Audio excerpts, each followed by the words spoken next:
ठोस और कठोर चट्टानों पर छपे।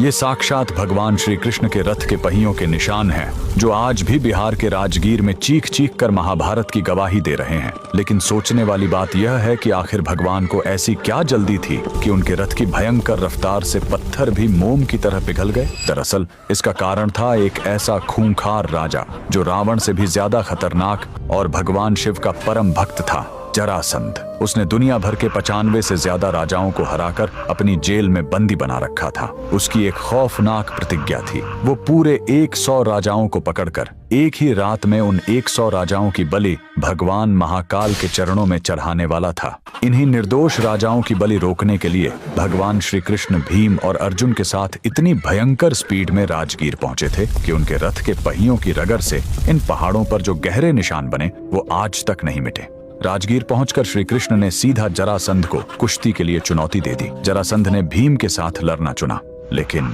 जरासंध कोई साधारण इंसान नहीं था। अखाड़े में कुश्ती लड़ते हुए जब भीम ने जरासंध को बीच से चीरकर 2 टुकड़ों में फेंक दिया तो एक भयानक चमत्कार हुआ। जरासंध के शरीर के वो दोनों टुकड़े वापस आपस में झुर गए और वो फिर से जिंदा होकर हंसने लगा। लेकिन जरासंध का शरीर बार बार क्यों झुर रहा था, इसका रहस्य उसके जन्म में छिपा था। दरअसल मगध के राजा बृहद्रथ का कोई पुत्र नहीं था। संतान प्राप्ति के लिए उन्होंने तपस्या की तो एक महर्षि चंडकौशिक ने उन्हें आशीर्वाद के रूप में एक चमत्कारी फल दिया। राजा ने वो एक फल अपनी दोनों रानियों को आधा आधा बांट कर खिला दिया। नतीजा यह हुआ कि दोनों रानियों के गर्भ से शरीर के आधे आधे निर्जीव टुकड़े पैदा हुए। घबराकर राजा ने उन खौफनाक मांस के पिंडों को बाहर जंगल में फेंकवा दिया। वहां जरा नाम की एक राक्षसी ने जैसे ही उन दोनों टुकड़ों को एक साथ रखा, वो आपस में झुर गए और एक जीवित बालक बन गया। जरा नाम की राक्षसी द्वारा जोरे जाने के कारण ही उसका नाम जरासंध पड़ा। इसी रहस्य के कारण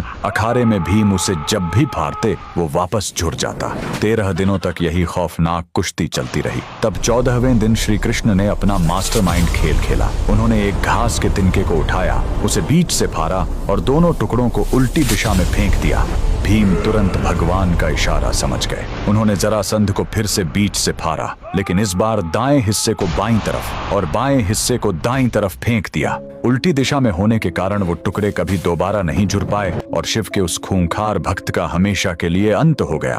आज भी राजगीर के वो रथ के निशान साबित करते हैं कि नारायण की लीला के आगे कोई नहीं टिक सकता। अगर आप भी श्री कृष्ण के भक्त हैं तो कमेंट में पूरे जोश के साथ लिखें, जय श्री कृष्णा।